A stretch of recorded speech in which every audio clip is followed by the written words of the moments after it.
हरियाणा के मुख्यमंत्री मनोहर लाल ने प्रदेश की जनता से आह्वान किया कि आज के समय में पानी की उपलब्धता, मांग और उसकी आपूर्ति के लिए जल संरक्षण, वर्षा जल संचयन सहित पानी के समुचित इस्तेमाल की ओर ध्यान देने की जरूरत है। हम सभी का दायित्व बनता है कि जिस प्रकार हमें विरासत में हमारे पूर्वजों ने पानी दिया है, उसी प्रकार हम भी आने वाले पीढ़ियों को विरासत में जल दें। इसके लिए पानी बचाना ही एकमात्र उपाय है और ये जन भागीदारी के बिना सफल नहीं हो सकता। इसीलिए सरकार के साथ साथ नागरिकों को भी इसमें सहयोग करना होगा और अपने अपने स्तर पर पानी बचाने की मुहिम को मिशन मोड में लेना होगा।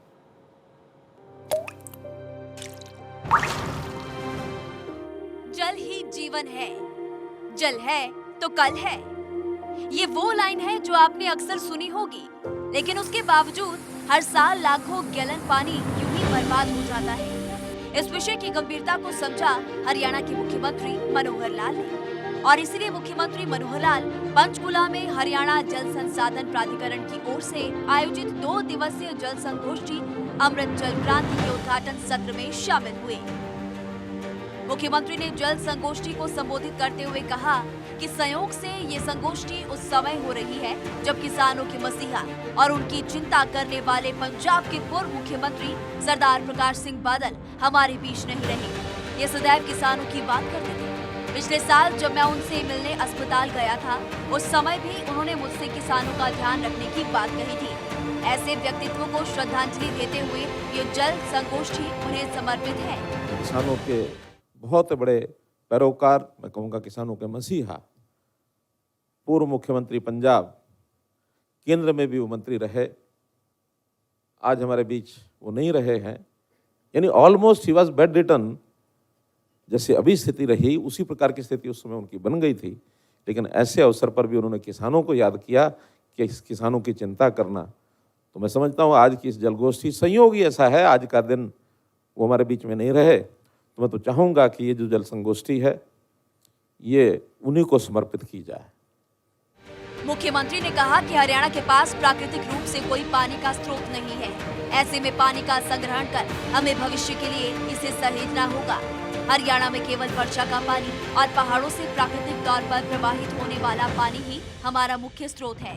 उन्होंने कहा कि यदि पानी के उपयोग के अनुसार देखा जाए तो सबसे बड़ा हितधारक किसान है, क्योंकि अधिकांश पानी सिंचाई के लिए उपयोग किया जाता है।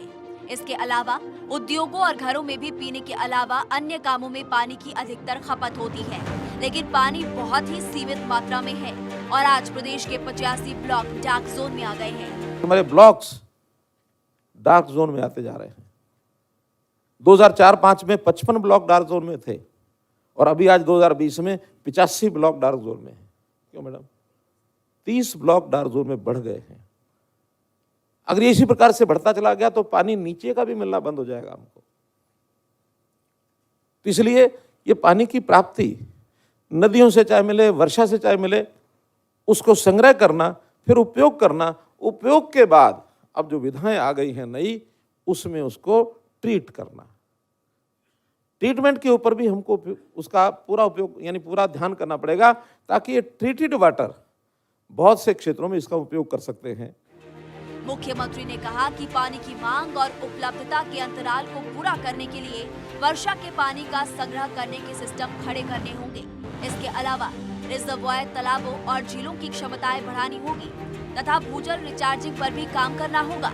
उन्होंने कहा कि आज भूजल रिचार्ज से ज्यादा पानी निकाला जा रहा है। भूमि से पानी का लगभग 139% दोहन हो रहा है।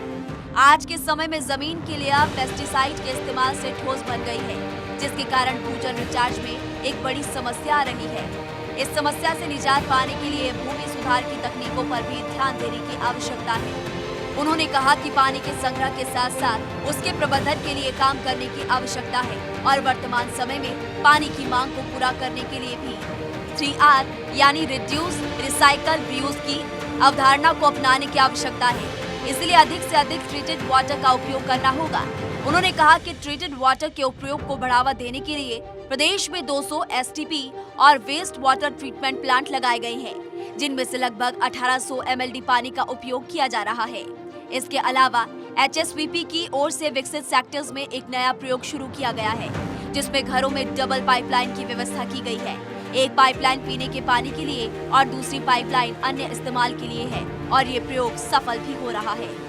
मुख्यमंत्री ने सिंगापुर का उदाहरण देते हुए कहा कि वहां पर ट्रीटेड वाटर पीने के लिए उपयोग में लाया जा रहा है, जबकि हम अभी सिंचाई और अन्य उपयोगों के लिए ही ट्रीटेड वाटर का उपयोग कर रहे हैं। हम भी नई नई तकनीकों का अध्ययन करें, इस दिशा में आगे बढ़ने की आवश्यकता है। इतना ही नहीं, पानी की मांग और उसके उपयोग को रेगुलेट करने के साथ साथ इसके इंफ्रास्ट्रक्चर को मजबूत करना होगा, तभी हम पानी को बचाने में सफल हो सकेंगे। उन्होंने कहा कि पानी की आपूर्ति, इसके प्रबंधन और पानी की चोरी रोकने के लिए आर्टिडास सिस्टम लगाए जा रहे हैं। अब तक 180 आर्टिडास लगाए जा चुके हैं, जिससे विभाग की ओर से ये निगरानी रखी जा रही है कि किस स्थान से कितना पानी छोड़ा जा रहा है और अगले स्थान पर उतना पानी पहुंच रहा है या फिर नहीं।